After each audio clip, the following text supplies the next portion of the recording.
At the core of left-wing thought is a denial of painful realities, the denial of what the French call les faits de la vie, facts of life.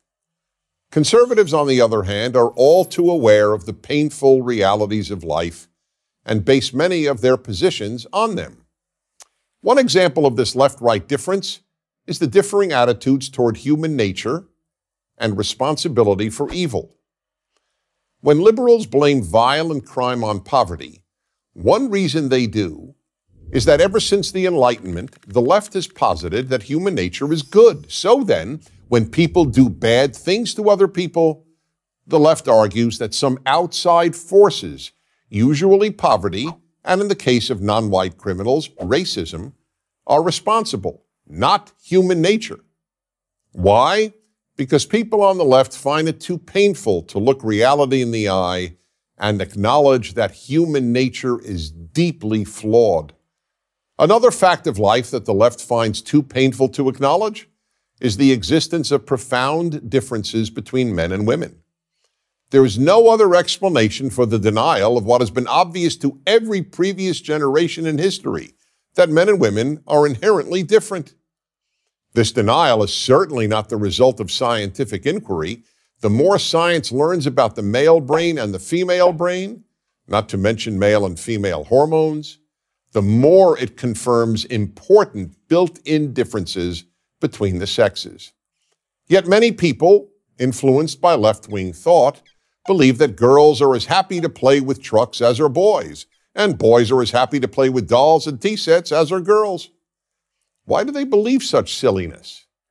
Because acknowledging many of those differences is painful.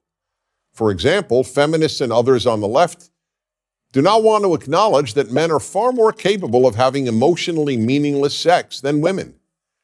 Therefore, feminism has taught generations of young women that they are just as capable of enjoying emotionless sex with many partners as are men.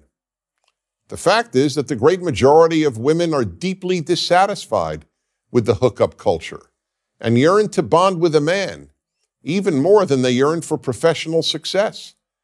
But feminism came up with the famous and false phrase, "A woman without a man is like a fish without a bicycle," to counter the painful reality that most women feel incomplete without a man in their life, just as, I might add, most men feel incomplete without a woman. Ironically, however, most men have no trouble acknowledging this. This is what the notion of political incorrectness is all about.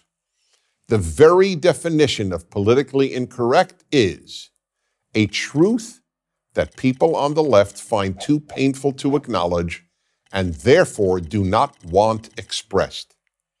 To cite yet another example, why are many young black males in prison? The reason is too painful for the left to acknowledge, and therefore it is politically incorrect to say it.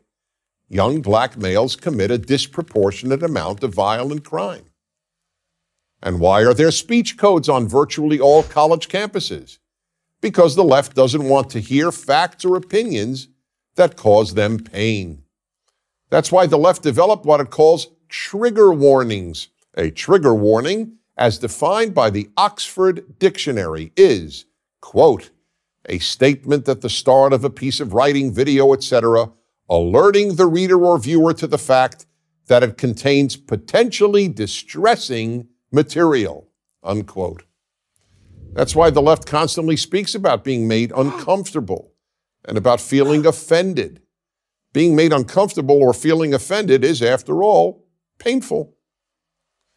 Take the left-wing bumper sticker idea, war is not the answer. The painful truth is that war is often the only answer to great evil. Nazi death camps were liberated by soldiers fighting a war, not by peace activists or by peaceful dialogue with the German regime. But having to acknowledge the moral necessity of war is too painful a truth for many on the left. One might say that leftism appeals to those who wish to remain innocent. Growing up and facing the fact that life is messy, difficult, and painful is increasingly a conservative point of view. I'm Dennis Prager.